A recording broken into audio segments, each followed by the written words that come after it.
Go to get your game on. Go for the beers. Go for the cheers. Go for the hit and the hits. Go for the stakes and the stakes. Go to get your parlay on. Go to get your party on. Go for the scene. Go for the screens. Go for the gallery. Go for the win. Go to Ocean. Visit theoceanac.com to plan your visit. Philadelphia fans, we're cut from a different cloth. Born into a brotherhood and bonded to our team for life. We believe anything is possible because we've witnessed the impossible. While we may be from different neighborhoods, come Sunday, we are one, and we will be heard. Pondley Hockey, official partner of the Philadelphia Eagles.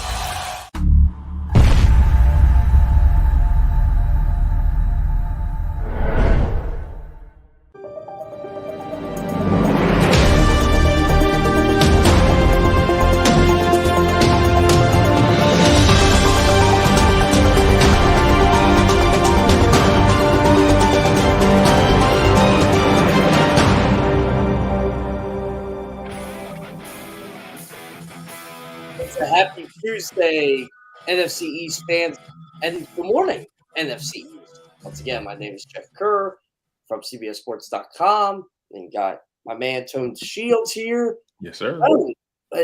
What's the vibes on this Tuesday? How you feeling, man? Oh, tired. I'll be honest. Tired. And it's early in the week still. But nonetheless, man, when you're talking about football, it charges you up, it re-energizes you. You know what I mean? So, the vibes around the city are fascinating because everyone wants the Philadelphia Eagles to, I guess, upset the apple cart or make a splash at the trade deadline, right? And, the Christian McCaffrey trade was the first domino to fall. But word is that the Eagles were actually very in on that trade, but obviously the Panthers went with the team that gave them the better compensation, which was the 49ers. But Kerr, what have you heard around the NFL? What have you heard, around your neck of the woods when it comes to the Christian McCaffrey trade, the details, and just where the Eagles were in that situation? Well, there was some legitimacy to it, right? The Eagles, I'm going to say this. The Eagles call about everybody. It doesn't mean they make an offer, but they call to see if you're interested, or in the Panthers' case, Christian McCaffrey. I think, look, this is all speculation here. I just think the Panthers probably said, you know what, the Eagles, you got 2 first-round picks. We want one of them. And I just think the Eagles said, no, they're not giving up a first-round pick for a running back. Again, this is speculation here. This isn't, me trying to report anything. But I do know the Eagles, they call about players just to call, because that's what good GMs do. Howie Roseman's done that. And I think Howie Roseman's going to make a move at the deadline. I don't know if it's going to be a sexy move or not, but I think the Christian McCaffrey thing to me, there's a smoke screen there. Hey, look, we're trying to improve our roster. Whether it's running back, whether it's pass rusher, I think they're going to do something. I just don't know if it's going to be major or not. Yeah, I agree. I don't think they need to do anything major, if you ask me. I know a lot of people were on the Brian Burns train, and some people still are. The rumor around that I'm hearing is that they want 2 first-round picks or something like that. But let's be frank. If the Panthers were offered 2 first-round picks for Brian Burns, they would have took it. They would have took it. I agree. Yeah. So I just feel like all of that, like you said, a lot of smoke screens, a lot of trade deadline football going on. You know what I mean? So I'm really curious to see what the Eagles do. But like you said, I think it's going to be something a little bit more role player-esque. You know what I mean? And like I said, I don't think they really need much. Jeff, let me ask you, right? You look at this Eagles team. You've been covering it all season. Are there any holes on this roster? Is there anywhere that you would like them to add more depth? Probably pass rush, if anything. I mean, I don't think they need a Brian Burns, but there are guys out there you can get on the cheap. I'm sure the Bears would love to unload Robert Quinn right now. If you want to be honest, he's been a huge disappointment. I mean, they've been trying to trade him in the offseason. They just couldn't do it. So now his value is really down. Maybe you can get him cheap. Again, I'm just throwing names out there. I mean, I think a guy like that would help the pass rush for sure. And the Eagles pass rush is good. It's fine, right? I mean, they really didn't need to do much in 2017 either. But Howie Roseman saw an opportunity to get a guy like Jay Ajayi and say, you know what? We got like Garrett Blunt, we got Corey Clement, Darren Sproles is out for the year. Why not have somebody like that? Why not have an extra weapon in your offense? Maybe go out. Yeah. I'm sorry. Go ahead. Oh no, yeah, I was just saying, yeah, adding Robert Quinn would definitely add more to this pass rush. See, the thing about being in Chicago, he's being asked to be the guy for the most part on the defensive line, and if he comes to Philly, we have depth. There's rotational pieces. He won't have to be out there on every single play. He could probably focus more on rushing the passer. But what I've been hearing also is Bradley Chubb. Have you heard anything around the league about the Eagles being interested in Bradley Chubb from the Broncos? I haven't heard anything on Chubb yet. I know the Broncos are trying to sell some players, obviously, because they're 2-5, and who knows when the heck Russell Wilson's coming back. I really don't think Nathaniel Hackett's going to last a year there. So that's a new name. I'll say this is a trade deadline. You hear names, you hear reports. I was telling you this backstage. You just kind of go in one ear and out the other. When I heard that about the Panthers thing, they turned down 2 first-round picks for Brian Burns, I'm like, yeah, it all depends who offered them. Like, I know the Los Angeles Rams are interested in adding a pass rusher, right? They ain't got 2 first-round picks. Well, they do have 2 first-round picks. They just don't have any recent first-round picks. So True. If you're the Panthers, you're trying to rebuild now. Why would you want a first-round pick in 2025 and 2026? You know what I'm saying? 2030. Yeah, exactly. It really is F them picks there. Like, if the 49ers offer you draft picks, we're like, well, wait, what draft picks you have? You just traded all your draft picks. You traded all your draft picks for Trey Lance and Christian McCaffrey. I can see why the Eagles, though, would be curious about McCaffrey because they wanted to draft him in 2017. They were interested in him then. They were interested in Christian McCaffrey a couple times over the years. Like, I think he's a guy like him fits their skill set. I would like to see them do that. Honestly, Tone, I think if they would add to their roster, maybe a pass catching back. Doesn't that seem like that's the one thing they're kind of missing? Yeah, definitely. And we thought Kenny Gainwell would take that next leap entering this season. You know what I mean? We thought he would be that guy, but so far Kenny hasn't really been able to be a threat in the passing game. And there's going to come a time where we're going to have to start, asking ourselves, is this a role that he can actually fill? I know it's still relatively early in his career. He's in his 2nd season, but it's a reason they're not putting him out there in those situations as much as they could. But I think you're right, though. Ultimately, the pass catching back has always been a staple in the Eagles offense. You think about Brian Westbrook, you think about LaShawn McCoy, who wasn't really a prototypical passing catching back like B West was, but he still did it. Even Deuce Staley did it at times and stuff like that. So that's just something that they're used to. The Philadelphia Eagles are notoriously known for being a screen team, even back in the Andy Reid days.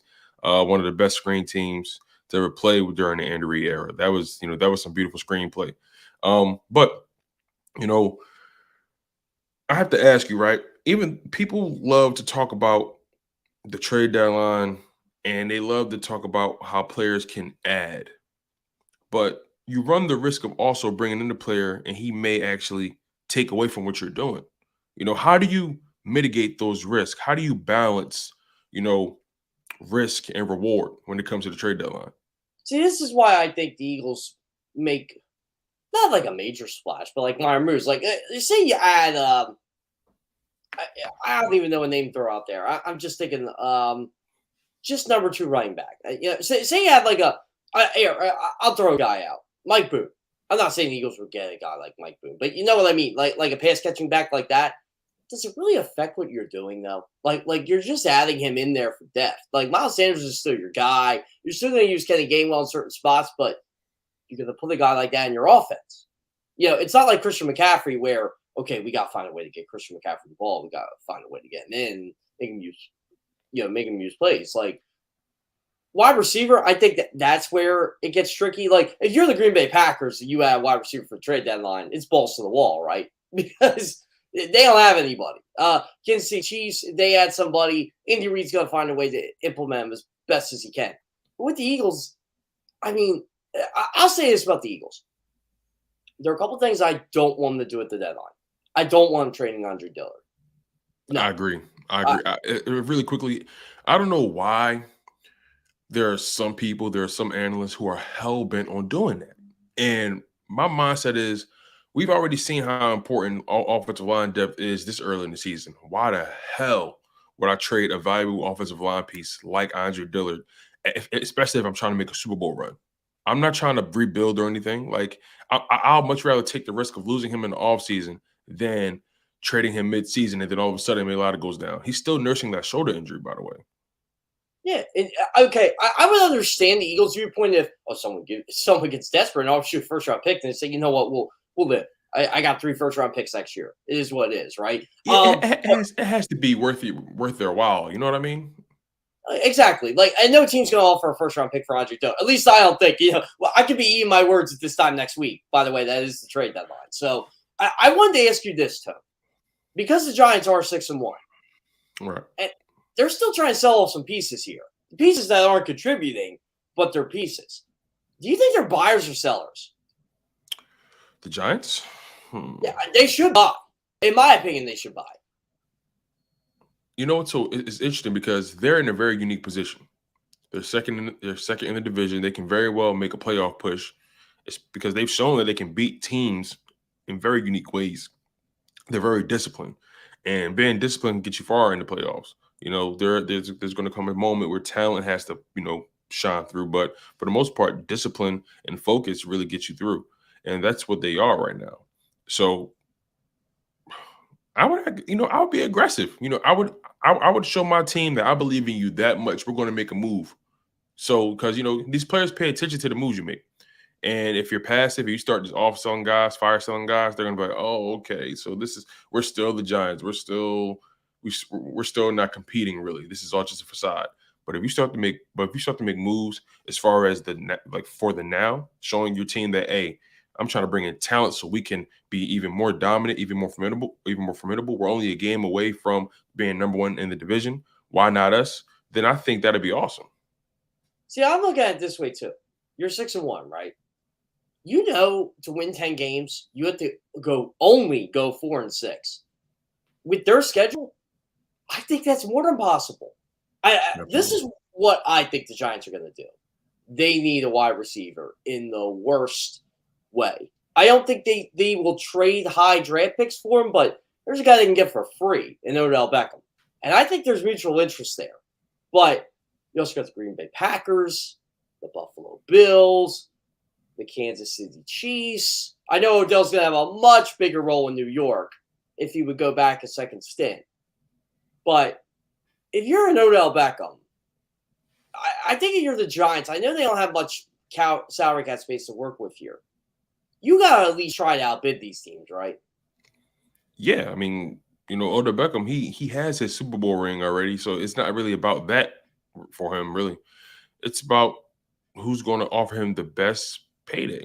And I think he mentioned earlier in the season that the Rams kind of sent him a piss poor offer or didn't send him an offer at all. I can't remember exactly the details, but it was a low offer.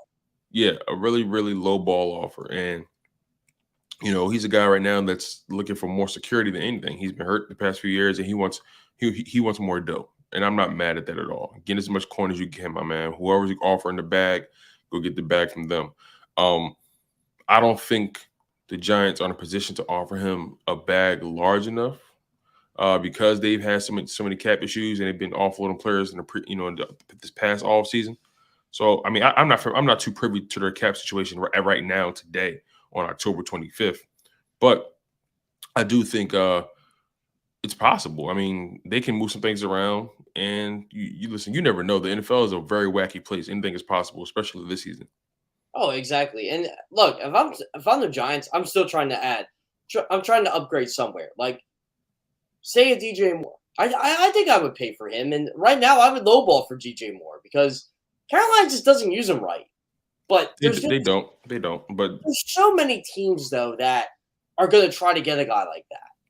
I mean, really, you're the Eagles. You made your big trade deadline splash before the season started when you got Chauncey Gardner-Johnson, if you think about it. Good point.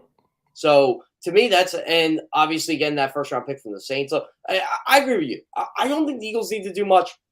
I think the Giants need that at wide receiver. Let's go to the Cowboys quick. Their defense is so good. I don't think they need to add there. But do we think they don't think that at running back? I don't think they'll add to the offensive line. Dallas isn't really a team that makes that splash. They did the one year when they got Amari Cooper. But that was when the Super Bowl window was pretty high. I just don't know. Their history tells me Dallas isn't going to do anything. Yeah, I'm looking at their roster now, and I don't really see where a move would make much sense. I think they're pretty much going to go into the playoffs or try to get into the playoffs at least as is. You think about the offensive line, they're starting to come together. And, I just think, again, I'm looking at this roster, and I just don't see where they need to make a knee-jerk reaction. I don't see a move where they get better. If you ask me, they have pretty good depth on the defensive line. Offense is pretty fine. Like you said, I just don't see them making a move. Now, they did lose Jordan Lewis. Yeah, but they still have Anthony Brown. So they still have Anthony Brown, but Anthony Brown is better in the slot. So I mean, I don't know. What are your thoughts? What do you think they could do? Maybe not what they have to do, but what do you think they could do if they did make a move? I think they could add in the secondary if we're going to be quite frank. They don't need to add anything in the pass rush. I'll say that right now. You don't need to do much. Wide receiver, I don't think they need to do anything. Like, you're getting Michael Gallup back. I know he didn't have a catch Sunday, but he's still coming back. They do miss Amari Cooper. They do. But I told people about that. Yeah. Noah Brown's coming along.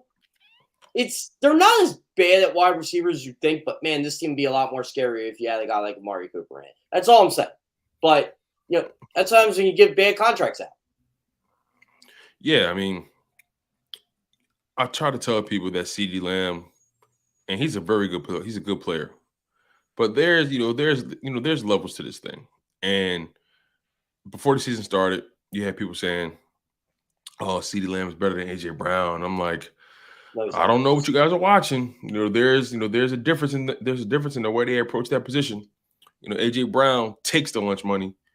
CeeDee Lamb asks for it nicely. There's a difference. And I don't know. That's a side topic that I've been thinking about. But I just think that the Eagles in general, they don't need to make a move that's really big. They're pretty much good. They need a foundational piece. They need something that's going to add to what they're doing and doesn't require too much of a startup cost. But we have our guy Brian DeArdo behind the scenes, ready to pop in. Any final thoughts before we hit this break, Jeff? Oh man, this is gonna be a really good conversation. Brian is one of my close friends at CBS Sports. I'll tell you what, this guy knows his NFL history. He definitely knows a lot about the Steelers, and that's who the Eagles play this week. So if you want to get the lowdown on the Steelers, you'll want to tune in to Good Morning NFC East because Brian's your guy. Hey, you guys heard it here first. He's Jeff Kerr. I'm Tone DeShields II. You guys are locked in on Good Morning NFC East. We have our guy, Brian DeArdo, coming up next. Don't move, you guys. Stay right there. At Pond Lehocky, we've recovered billions of dollars for our clients, and we're confident we can do the same for you. With over 250 years of combined courtroom experience, we've helped over 100,000 injured clients obtain some of the largest settlements in Pennsylvania. One conversation is all it takes to help you and your family get back on track. If you've been injured in an accident, give Pond Lehocky a call. Go to get your game on. Go for the beers. Go for the cheers. Go for the hit and the hits. Go for the stakes and the stakes. Go to get your parlay on. Go to get your party on. Go for the scene. Go for the screens. Go for the gallery. Go for the win. Go to Ocean. Visit theoceanac.com to plan your visit. Go passionately. Go fearlessly. Go confidently. Go Birds! Go confidently towards your goals with First Trust, Philly's hometown bank for nearly 90 years and the official bank of the Philadelphia Eagles. We're focused on getting you over the goal line. So go with conviction, go with trust, and go forward with us by your side. First Trust Bank, the official bank of Philadelphia Dreams. Oh, and go Birds.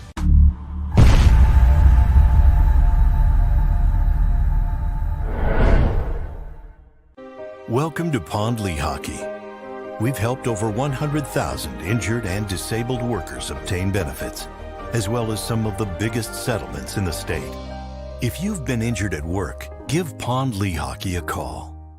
Score and save in southeastern PA and Delaware with Colony Pools this football season, and let the experts close your pool with a custom Merlin safety cover in green for the birds. And if you join our Winter Watch team, we'll give you another 20% off, and Colony Pools will handle it all. Keep your tiles on your pool, not in your pool. Fly with Colony right now, Birds fans. Visit flywithcolony.com.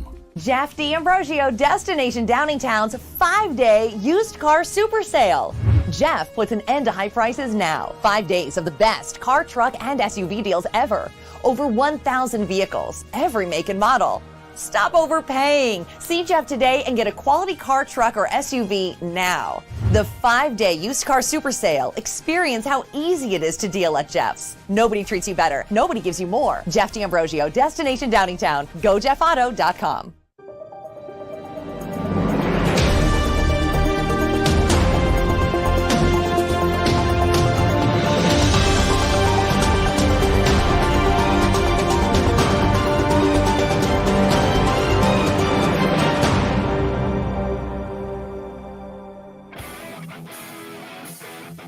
It's always a pleasure to see my man Brian Diardo. Look at you, man. You're ready to go. I'll tell you what. I always say I'm tired at 7 o'clock. You look like you got your caffeine. You got your morning run. You're good. Caffeine, yes. Other things, not necessarily. Maybe a little golf later if I'm lucky. But yeah, man, it's a pleasure to be on with you, Jeff. I'm sure you've already told your audience a little bit of our history. And I have to congratulate the Phillies. I think they have a World Series berth, so got to congratulate them. And now I'm going to do my annual not watch baseball for 6 months, but then watch the World Series. So looking forward to that. And what do you think? You think the Phillies have a chance to bring this one home? I think they have a shot. I'm not going to deny it. I mean, Houston's really good. I will say that. I think I told you a couple weeks ago.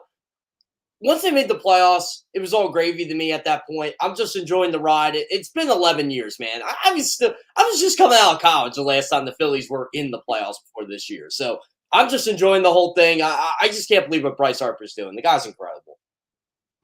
I didn't know it had been 11 years since they had been in the postseason. It's as a suffering Pirates fan, it's hard to believe it's been 7 years since we've been in the playoffs. My wife is a Reds fan. It's hard to believe it's been 9 years since they were in the playoffs. So time does fly, my friend, doesn't it? Time flies. But hopefully, I'll tell you what. The biggest shame about all this is because I was such a huge Andrew McCutchen fan when he was in Philly. I know you were a big Kutch fan in Pittsburgh. That he's not part of this, and he just missed out with the Brewers. But when they let him go, I was like, yeah, it's time. He's 35 years old. He's not Andrew McCutchen anymore. Like, you need to upgrade there. I think they did a hell of a job with Kyle Schwarber. I agree. When guys are our age, Jeff, it's probably time to get going. Unless you're Cam Hayward or someone like that, typically, or a quarterback, it's probably time to go. But yeah, best of luck to the Phillies. I'll be pulling for them. Now, my brother-in-law is an Astros fan, so I am conflicted. So may the best team win. It should be a great World Series. I'm looking forward to watching it. Yeah, I am too. I can't wait for Friday, but Sunday's a pretty big day here in South Philadelphia, obviously. You got the Eagles, you got the Steelers.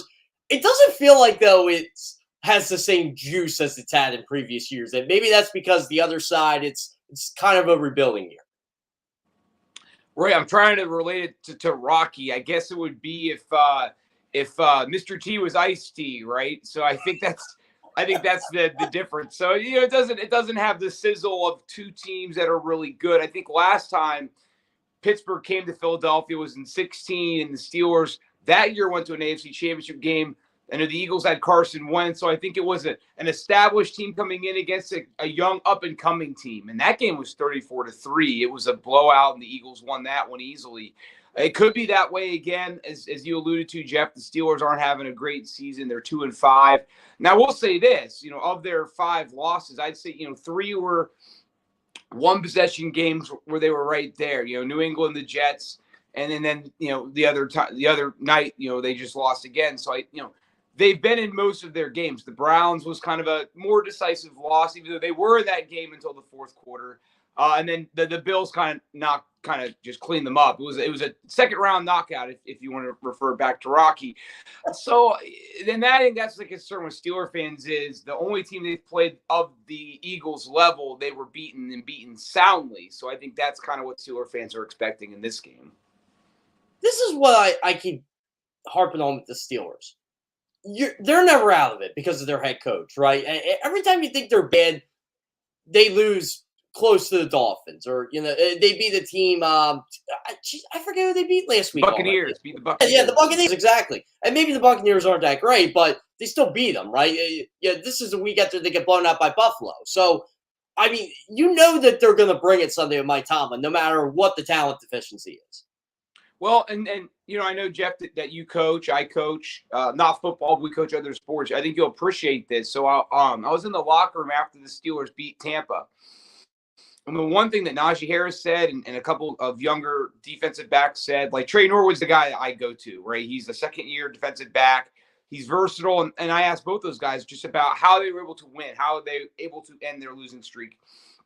And they said they've been spending more time outside of practice, meeting together, going over more notes, over communicating. And again, as a coach, that's what you like to hear, that the guys aren't just doing the go to practice for 2 hours, then leaving. They're staying after, getting the extra stuff done. I mean, they're, as you said, Jeff, they're not mailing the season in. I think a lot of people want to say, oh, they're playing for next year. They're trying to win every game they're playing, right? So they're not mailing in anything. And so you're seeing the extra work outside of practice. You're seeing it in games. The secondary has played really well, even though they've had some injuries there.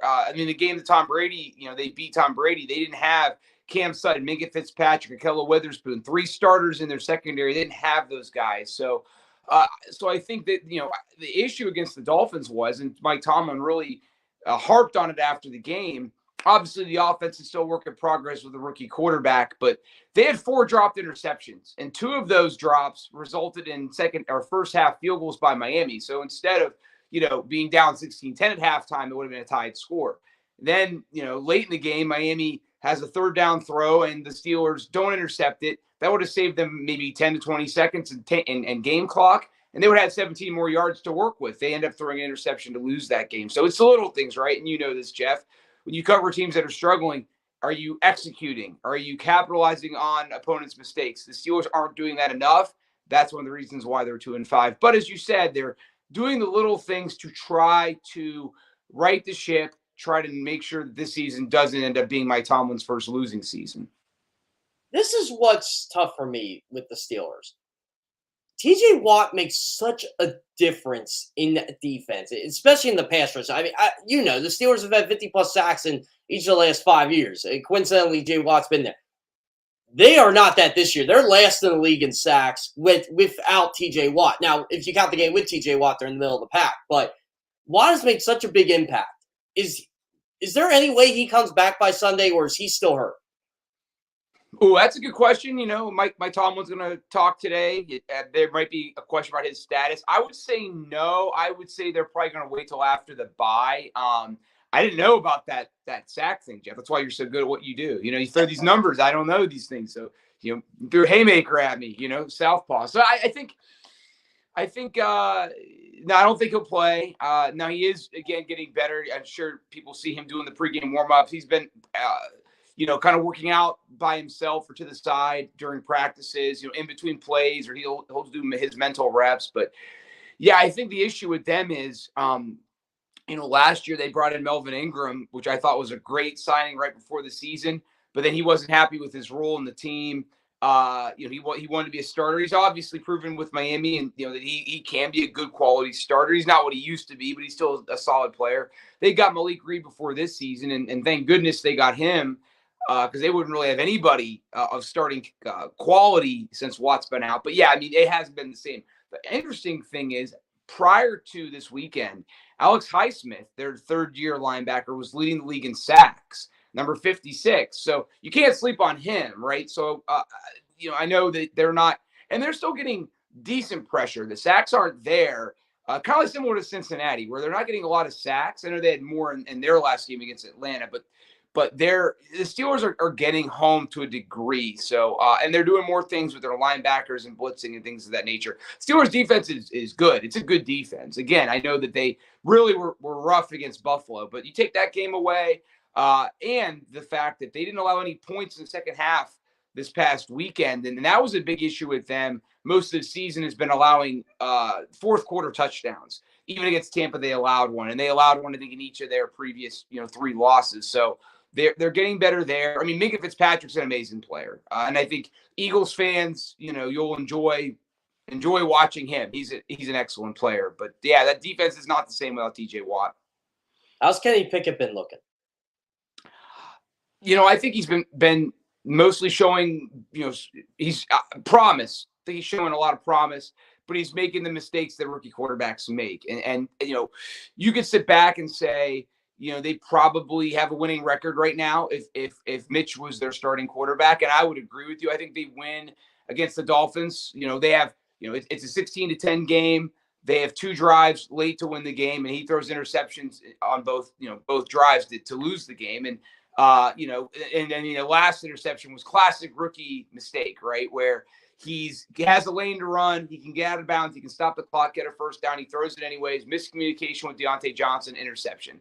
They lose the game. So he's thrown 7 interceptions since he came in. And I think he's only played in 3.5 games. So he's thrown a lot of interceptions. And I would imagine that's going to continue against Philadelphia. And I don't know if they're going to try to rein him in. I think they want him to test the boundaries of his ability. But, he's fearless. He's decisive for the most part. He has indecision, like that last interception. He reads the field pretty well, even though every game there's 2 or 3 plays where you're like, oh, especially in RPOs, where you'll look back and go, hey, instead of throwing right, he should have thrown left to the backside where the back would have had 20 yards. So there's things he does like that are frustrating if you're a Steelers fan, but doesn't get sacked a lot, has great mobility. And a lot of first down runs he'll make, it's not a designed run. He'll drop back to pass and he'll see the middle of the field open. He'll take it. He'll slide. He's smart there. He has a great rapport with George Pickens, rookie receiver, Pat Freiermuth, decent rapport with Najee Harris, not a great rapport with Deontay Johnson. And both those interceptions at the end of that game were to Deontay. And he's still working on his rapport with Chase Claypool. Calvin Austin, rookie, that they were really hoping would add some splash to the offense. He hasn't played yet. He could play Sunday if he's activated off the PUP. But in general, I like him. I think he's got a lot of potential, but he's going to make the mistakes that could cost Mike Tomlin his first, his streak of non-losing seasons. But again, if you're playing the long game, this is fine. You're not going to like these losses, but you're going to understand this is part of the process of having a rookie quarterback. If you're trying to win now, or if you're Mitch Trubisky, probably not very happy. Chase Claypool, I've been hearing he's subject to trade rumors. If the Steelers could trade him, they will. Have you been hearing anything? I mean, you're in that locker room. Like, have you been hearing anything regarding him? No, I don't think he'll get traded unless he makes a stink of it. I don't think he'll get traded. I mean, to put it, and I know this is a different team, but to put it in perspective, Martavis Bryant publicly requested a trade 5 years ago, and he wasn't as intricate in the offense as Chase, and he was in the last year of his contract. The Steelers suspended him for a game and said, we're not trading. And so that's kind of how the Steelers do business. I mean, and they need him, right? I mean, if one receiver gets hurt, because Deontay had a little injury scare on Sunday night rather. So, if there's one injury, he's in. I mean, the Steelers really don't have much depth at receivers. They said Calvin Austin hasn't played yet. Gunnar Olszewski, they don't use it all as a receiver, which is this. I thought he would have more again. And this is where if you watch training camp, a lot of times you see things, you get excited in the seasons. It's like watching the spring game, right? In college, the spring game, every year there's a guy you think's going to do something and then nothing happens. And Steven Sims never is used either, a receiver they got from the Commanders and whatever. So they need him. I mean, so there's been sources, and I've heard the same thing. My sources have even said this too. I don't have many. I have one source, but regardless, it would take a Christian McCaffrey-like trade for him to get moved. And so what team's going to give up 4 picks for Chase? I mean, I know there's a lot, and there's just, as you know, Jeff, there's a lot of receivers I think that are on the trading block already. You know, there's 2 alone with Denver with Hamler and Judy. So I don't think he's going to get moved, and but I don't think he's in their long-term plans either. I think Pickens is. They've already locked up Deontay for a few more years after this year. So yeah, I know Chase is frustrated. He spoke openly after Sunday night's loss, but he's not going to get dealt unless somebody gives them an offer they can't refuse. What's the vibe around Mike Tomlin? I keep feeling Steelers fans are a little spoiled by him. They're like, oh, we can do better. I'm like, well, I'll tell you what, as someone who's had Andy Reid for 14 years, it is still hard to do better than Andy Reid. That's a great question. You know, before I got into the media, I wasn't a huge Mike Tomlin fan. You know, I probably took him for granted as a fan. And then the more you get into the business, you realize how great of a coach he is. And I think one thing you understand is that maybe not a lot of the average fans. I think a lot of fans are smart. My dad's a lot smarter than me, and he doesn't do what we do for a living. But you know, but I think maybe some average fans or the average fan might say, you know, I still think a lot of fans, especially Steeler fans, hold this team and hold coaches and players to the standard of Chuck Noll, winning 4 Super Bowls in 6 years. That doesn't happen anymore, right? In this era, if you win 1, you're up for the Hall of Fame. Look at Dick Vermeil, Bill Cowher, right? You win 1 ring and you have a strong body of work to complement that ring, you're probably going to Camden. I think that's the way it should be in this era, right? It's not like, you know, in the 80s and 70s and 90s when only 4 teams were winning all the championships. So, and I think that Mike Tomlin's done a great job because, again, in the NFL, I think the biggest thing is you're going to have a lot of turmoil. You're going to have injuries, trade requests, locker room turmoil, contract issues, right? You're going to have all outside distractions, bad calls. It's how you handle it. It's how you keep your team believing. I've never seen a team quit on Mike Tomlin. I've never seen a team quit on him. He is a great, you know, as you said, I think he's great at game planning. In game, not the best, you know, timeout management. I think he's gotten a lot better, challenging calls. You know, he's not the best, but again, who's going to be a 10 for 10? Even Bill Belichick's not a 10 for 10 as far as a coach. 9.5, 9.2 maybe, but not a 10. So I think he's a great coach. I think he's a Hall of Fame caliber coach. They've never quit on him. I think he's got a great rapport in the locker room, while also having the respect of the locker room. I mean, people call him a player's coach, but I wouldn't want any other guy coaching the Steelers. And again, outside of Andy Reid and Belichick, I mean, what other coach would you want? And maybe in the future, Sirianni, maybe in the future, Mike McDaniel or some of these younger coaches. But for now, I put Mike Tomlin on the Mount Rushmore of coaches currently in the league.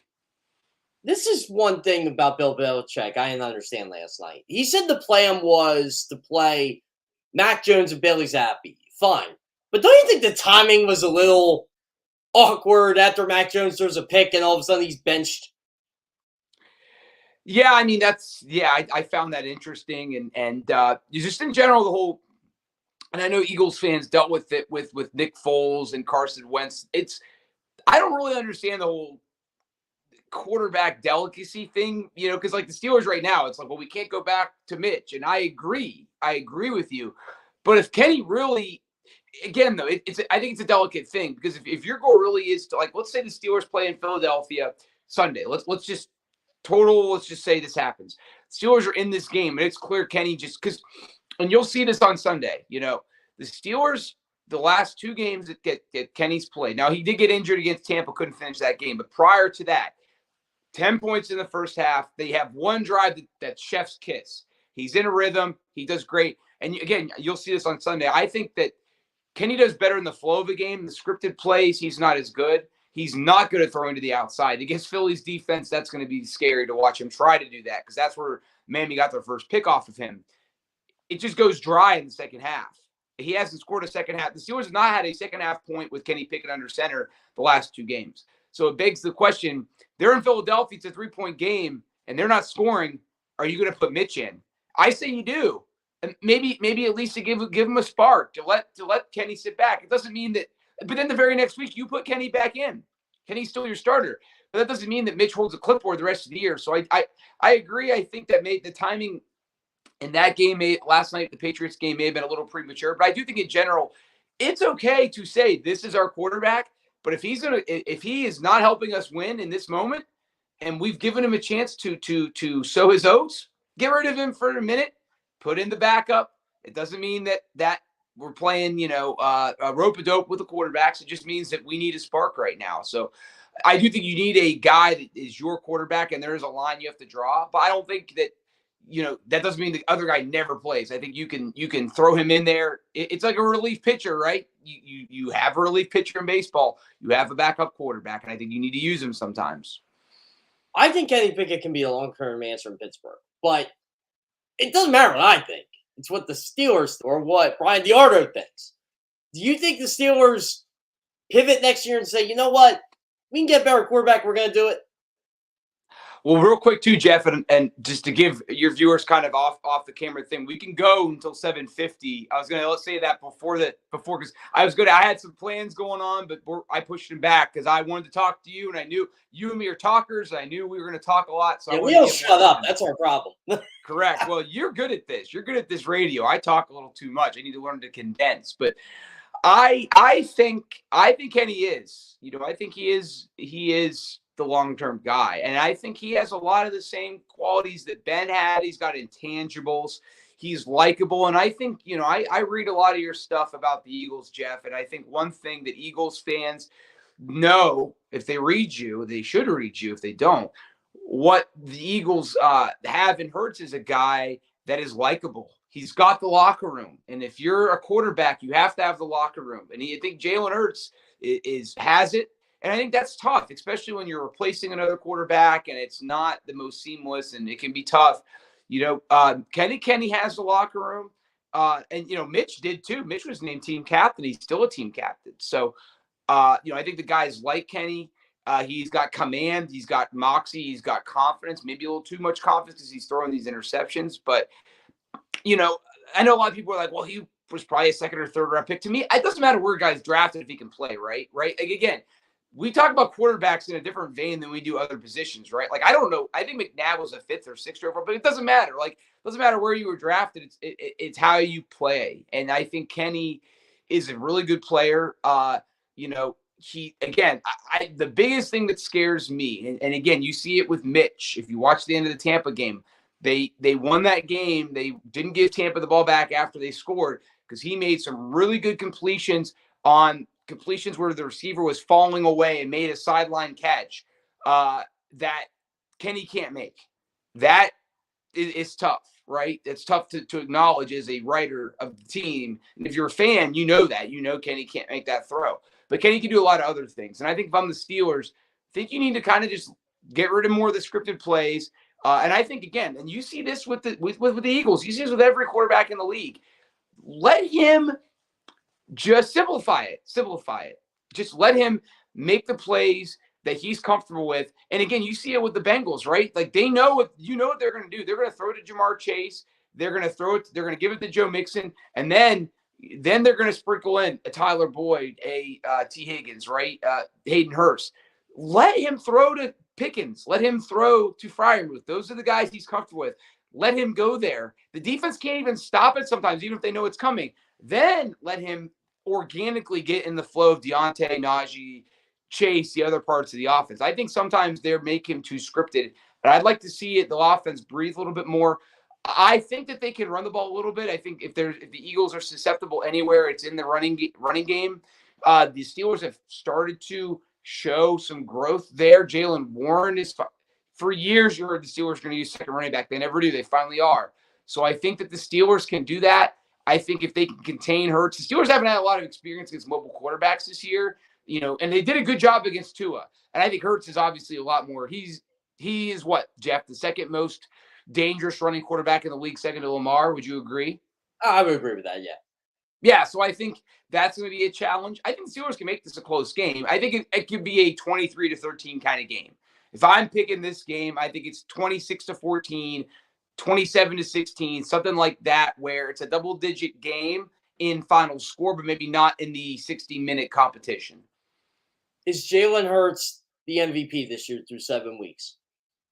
That's a better question for you. You're the outsider here. The outsider. I think he's an All-Pro. An All-Pro. I think he should deserve. I think he deserves an All-Pro. So I'm more of an AFC guy. I'm more of a biased guy. I think Joe Burrow is playing lights out right now. For 7 weeks. Let's go Jalen Hurts. I'll ride that bandwagon. Let's go there. They're undefeated, and he's the best player on an undefeated team. And what he's doing, running the football, the growth that he's made in such a short amount of time. I think Sirianni's coach of the year. I think he's, and I know that other coaches, I think Daboll's done a great job, but to me, it's not about, they always give it to the coach that's it's the surprise, but maybe not the guy that really deserves it. I think that the buy-in the Eagles have had with Sirianni. We all remember that first press conference with Sirianni, and you're sitting there and you're like, ooh, what he's done since then, and just the buy-in from the guys. But I think the last 4 or 5 weeks that Burrow might be Hurts' biggest competition, because 500 yards almost this past Sunday. I mean, he's playing at a level that's pretty amazing. That offensive line has gotten it together. Now, so I think the answer is yes, but I think Sirianni coach of the year. And I think also, and the other thing too, he's spreading the wealth around. He really is, and I love Smith, the guy you have, second-year receiver, and I love Miles Sanders. I know you do, Penn State kid. Got him on a fantasy team, and he delivers for me, so it makes me happy. But it's a great team, and I'm happy the Eagles fans are having this success. One guy I want to mention too, if we have time, Javon Hargrave. Excited to see him play. A guy the Steelers loved when they drafted him in the 3rd round. I think he played for South Carolina State. Do you know what his nickname was in Pittsburgh? And I don't think he likes it. So if you're in the locker room with him, don't mention it, because I don't think he'll like it. You know what? I've never brought it up. I think I remembered it in the back of my mind one day, and I didn't say it. But go ahead. Well, actually, so he was called the Gravedigger in college. Yeah, so he was like Gilbert Brown then. He was the Gravedigger, right? Correct. But Steelers locker room called him Jay Wobble, which I don't think he liked. So don't call him Jay Wobble, but maybe the Gravedigger, but really well-liked guy. But just, it's the salary cap game, right? So now I have to ask you this, Jeff, and I think the NFC, and this show's called Good Morning NFC East, I think it's the best division in football. I really do. And I don't know about you. I'm a Commanders fan. I like the Commanders. I really like Ron Rivera. I love this passionate post-game speech, kind of defending his guys, because obviously none of us like what's going on outside of the Commanders or what's happening in the front office and in ownership. But the players have nothing to do with that. So I think it's an awesome division. I know we work with a lot of Giants fans. We worked with one Cowboys fan who now works for the Cowboys. So I love the division. I'm glad it's back. I'm glad the NFC East football is kind of king of the hill again. And I'm super happy that you're covering it and that you've got an awesome team to cover there. So I hope they don't do well on Sunday, but I'm super excited for Eagles fans. They need to go back to those 70s jerseys, though, right? We need some Wilbert Montgomery, Harold Carmichael 70s Eagles jerseys. Oh, and one thing, too. I know I'm throwing around a lot of topics here, trying to get in as many as I can before we have to go. Kenny Pickett, Eagles fan growing up, who's his favorite player? You want to guess? Wasn't it Donovan? Boom. Donovan McNabb. Yeah. Donovan I thought I remember reading that somewhere. I know a lot of Pitt fans, Diardo, so it's... Yes. But right. The Eagles are going back to the 90s Kelly Green jerseys, the Randall days. Sure. I agree with you, though. I think for 2026, this is my prediction here, since we want to talk uniforms. 2026, go back to those Ron Jaworski, Wilbert Montgomery jerseys with the bicentennial patch. They're perfect. I have one of them. They're absolutely perfect. And, yeah, so I agree with you. Steelers, though, are they doing any alternate helmets anytime soon? I know they're not this year, but are they going to do that? Have you been hearing anything? You mean alternate jerseys? Is that what you asked? I'm sorry.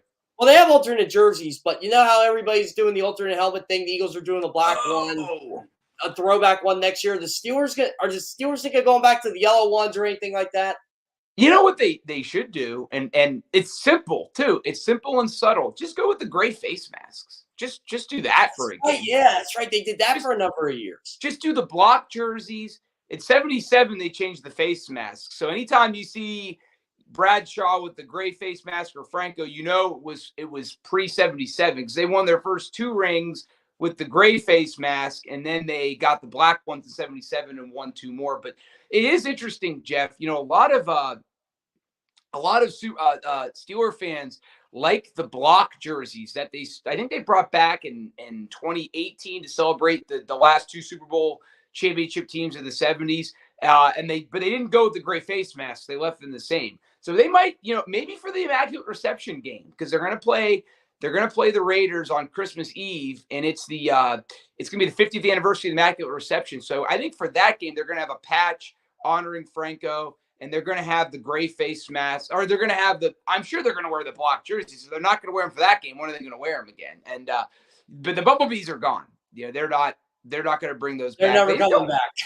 Right. They don't really have a lot of alternate jerseys, to be honest. I mean, the 60s jerseys, they haven't brought back yet. Those are really the only ones, because the Bumblebees are from like the 30s. I don't think they've touched, and they did the 50s, I think, in the aughts. So I don't know. I mean, the 60 ones are kind of horrid. I mean, I think my dad might like them because he's a fan of the 60s NFL. But yeah, I don't know. If it was me, I would do the gray face mask with the block numbering. But we'll see if they listen to me.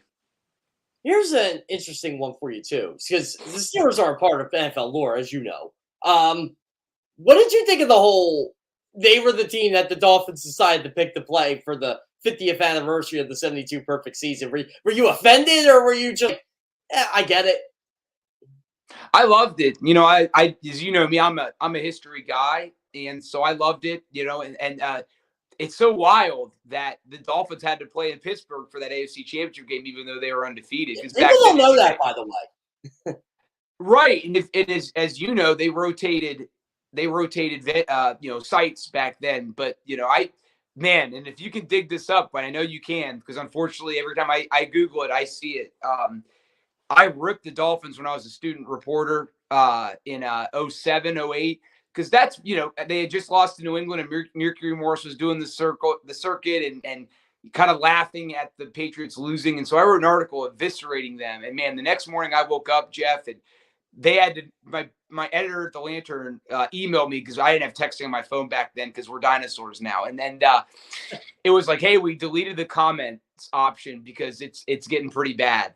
And I learned pretty quickly not to mess with the 72 Dolphins. And since then, I have more respect for what they did. But I mean, they didn't beat a single team with a winning record, and then all in the regular season, and then in the playoffs, every game was close. And the Steelers actually could have won that game if the Dolphins didn't execute probably the best fake punt in NFL history. It really was, because he took the snap, disciple their punter, and all the Steelers guys already peeled and were running away. My dad was actually at that game, and he remembers screaming, "Turn around, turn around." Because all the Steeler guys were running with the punter. He's like, and then they turned around and it was too late. But no, it was cool to be a part of that. I mean, as a Steelers writer, and to see the 72 guys out there. And I mean, it's amazing, man. 50 years later, nobody else has done it. And I don't know if you agree. I don't think I don't think it's ever going to happen. The Eagles have a chance now, I guess, but yeah, I don't think it'll ever happen again. If the Eagles have the number 1 seed, now I will ask you this.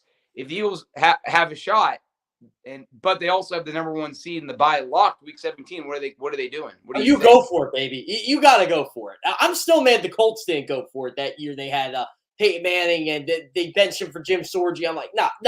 You go for that. You go for the history. Like, I'm still amazed at what the Patriots did in 2007, even though they didn't win the whole thing.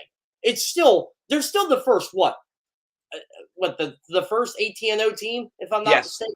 So, yeah, I mean, I hated how the Giants won that Super Bowl, by the way. Could not take it. And I'm not a Belichick guy either. So. Right. Yeah. And this is where we probably need Sully on the show, our colleague Tyler Sullivan. I struggle. I finally have put them as the best Patriots team of the Belichick era, but I, for a long time, would use 04 or the 2016 team because those teams finished the race, right? I struggle to crown a team as the best in something if they didn't finish it out. I just think that Patriot team probably just needed more of a running game, right? Lawrence Maroney was good, but the 04 Patriots, as you know, had Corey Dillon, right? So and he killed the Eagles in that Super Bowl. He absolutely crushed them in the Super Bowl. The Eagles couldn't stop. Right. And I know, speaking of that team, I hope that McNabb gets his Hall of Fame due at some point. I hope that McNabb gets in the Hall of Fame. I know you just went to see Vermeil get in, so I hope that Donovan gets in. The one thing I'm encouraged seeing the Hall of Fame, it's seeming like now voters are not penalizing guys as much that didn't win championships. So hopefully that opens the door for Donovan. Maybe Randall Cunningham. I think Randall Cunningham had an amazing career and then had his rebirth with the Vikings late. And I think more guys that didn't win rings need more recognition and more Hall of Fame consideration. I would agree with you there, DR. I got to cut you off here. It is 7:55, and I got Bo Bell on the show, but I appreciate you coming on. I'm going to have you come on, obviously, because Steelers play.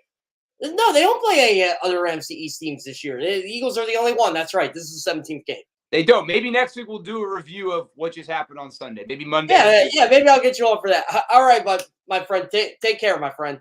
You too, Jeff. Yep, I'll see you, buddy. All right, so that's Brian DiArdo here, and man, where does the time go? 7:55 already. Jeez. This is what happens when Brian and I talk. We go in diners and we just talk football. With he's a coach, I'm a coach. We coach different sports, but we always talk about our teams. We're always breaking down like how our teams are doing throughout the year. Where's a busy time for us? But I'll tell you what. From the looks of it, the Eagles secondary versus Kenny Pickett is going to be a major mismatch this Sunday, and I'm sure John McMullen, Joe McDonald, Birds 365, those guys, Sarah Tell in the football playbook, I'm sure they're going to be breaking that down all day long. But I want to get into this real fast about the NFC East here. We did talk trade deadline earlier. I think the Eagles are going to do something. I think the Giants should do something. You got to remember here, even though the Giants don't look like a 6-1 team, they're a 6-1 team. And I'm going to talk about this with Kevin Boyler tomorrow. They only have to go 4 and win 10 games. That should make the playoffs in the NFC. The Cowboys are the 6th seed in the NFC, and they're 4-2 because the Giants are 6-1 and the Eagles are 6-0. That's how loaded the division is. It's the best division in football. It's the best time to like the best division in football. This is Good Morning NFC East. Once again, my name is Jeff Kerr. You can catch my work on CBSSports.com. Today for CBS, coming out, we got one thing we learned about each team this week. Now, you're not going to learn anything about the Eagles because they had the bye week, but you'll get to learn a lot about the Giants. You'll get to learn about the Cowboys. You'll get to learn about the Commanders, who all won this week. And Thursday, I will have trades the Eagles should make before the deadline. They'll kind of be a microcosm of this show. So, Burst 365 coming up next, guys. Have a good day. Go to get your game on. Go for the beers. Go for the cheers. Go for the hit and the hits. Go for the stakes and the stakes. Go to get your parlay on. Go to get your party on. Go for the scene. Go for the screens. Go for the gallery. Go for the win. Go to Ocean. Visit theoceanac.com to plan your visit. Philadelphia fans, we're cut from a different cloth. Born into a brotherhood and bonded to our team for life. We believe anything is possible because we've witnessed the impossible. While we may be from different neighborhoods, come Sunday, we are one, and we will be heard. Pond Lehocky, official partner of the Philadelphia Eagles.